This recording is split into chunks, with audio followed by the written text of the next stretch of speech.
ಎಲ್ಲ ಗೈಸ್ ಅಂತೂ ಇಂತೂ ಬಾಹುಬಲಿ ಸ್ಟ್ಯಾಚ್ಯೂ ಬಂದೇ ಬಿಟ್ವಿ ಗೈಸ್. ಇದ್ರ ಬಗ್ಗೆ ಹಿಸ್ಟ್ರಿ ಹೇಳೋಣ ಅಂದರೆ 1973 ಇದನ್ನು ಸ್ಥಾಪಿಸಲಾಯಿತು. ಏಕಶಿಲಾ ಬೆಟ್ಟ ಗೈಸ್ ಇದು ಮೂರ್ತಿ ಎಷ್ಟು ಚೆನ್ನಾಗಿದೆ ನೋಡಿ ಗೈಸ್. ಬ್ಯೂಟಿಫುಲ್ ಆಗಿದೆ ಆ್ಯಂಡ್ ತುಂಬ ಜನಸಾಗರ ಟೂರಿಸಮ್ ಎಲ್ಲ ಬರ್ತಿದ್ದಾರೆ.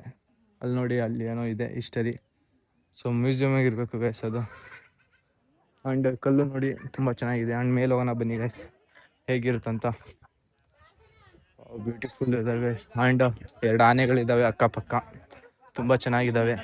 ಆ್ಯಂಡ್ ಇನ್ನು ಮೇಲೆ ಹೋಗೋಣ ಬನ್ನಿ ಗೈಸ್. ಫಸ್ಟ್ ಟೈಮ್ ಬರ್ತಿದ್ದೀನಿ ಗೈಸ್. ಫೋಟೋ ಶೂಟಿಂಗ್ ತುಂಬ ನಡೀತಿದೆ ಇಲ್ಲಿ. ವಾವ್, ಮೋಸ್ಟ್ಲಿ ಇದೆ ಸೆಕೆಂಡ್ ಹೈಯೆಸ್ಟ್ ಏಕಶಿಲಾ ಬೆಟ್ಟ ಆಗಿರಬೇಕು ಗೈಸ್. ನೋಡಿ, ಬಾಹುಬಲಿ ಕರ್ಪೂರ ಹಚ್ಚಬಾರದು, ತುಂಬ ಚೆನ್ನಾಗಿದೆ. ಆ್ಯಂಡ್ ಅಕ್ಕಪಕ್ಕ ನೋಡಿ ಗೈಸ್, ಕಾಡು ಇರಬೇಕು, ಅದೇನೋ ಮರಗಳೆಲ್ಲ ಇದೆ, ತುಂಬ ಚೆನ್ನಾಗಿದೆ. ಆ್ಯಂಡ್ ಪೂಜೆ ನಡೀತಿದೆ ಅಲ್ಲಂತೂ.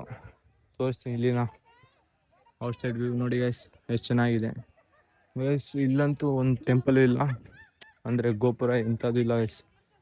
ಮೋಸ್ಟ್ಲಿ ತುಂಬ ಚೆನ್ನಾಗಿದೆ ಈ ವ್ಯೂ ಪಾಯಿಂಟ್ ಅಂತೂ. Beautiful weather guys. ಬನ್ನಿ ಇನ್ನೂ ಏನಾದರೂ ತಿಳ್ಕೊಳ್ಳೋಣ ಅಂದರೆ ಆ ಕಡೆ ಎಲ್ಲ ಡೌನ್ ಇದೆ ಬೆಟ್ಟದ ಮೇಲೆ ಗೈಸ್. ಇದಂತೂ ಅಪ್ಪ ಹೆಂಗೆ ಚಂದ್ರ ಗೈಸ್, ಇದು ಕೆಳಗಿಂದ ಮೇಲೆ ತುಂಬ ಅಸ್ಥಿರವಾಗಿ ಡಿಸೈನ್ ಎಲ್ಲ ಮಾಡಿದ್ದಾರೆ, ತುಂಬ ಚೆನ್ನಾಗಿದೆ ಅಂತೂ ಇಂತೂ. ಓಕೆ ಗೈಸ್, ಬಾಯ್, ಮತ್ತೆ ಸಿಗುವ. Tata, bye bye, take care, love you guys, miss you guys. Vishwa Kannadiga ಚಾನಲ್ನ ಫಾಲೋ ಮಾಡ್ಕೊಳ್ಳಿ, ಹಾಗೆ ಸಬ್ಸ್ಕ್ರೈಬ್ ಮಾಡ್ಕೊಳ್ಳಿ, ಮರಿಬೇಡಿ ಗೈಸ್.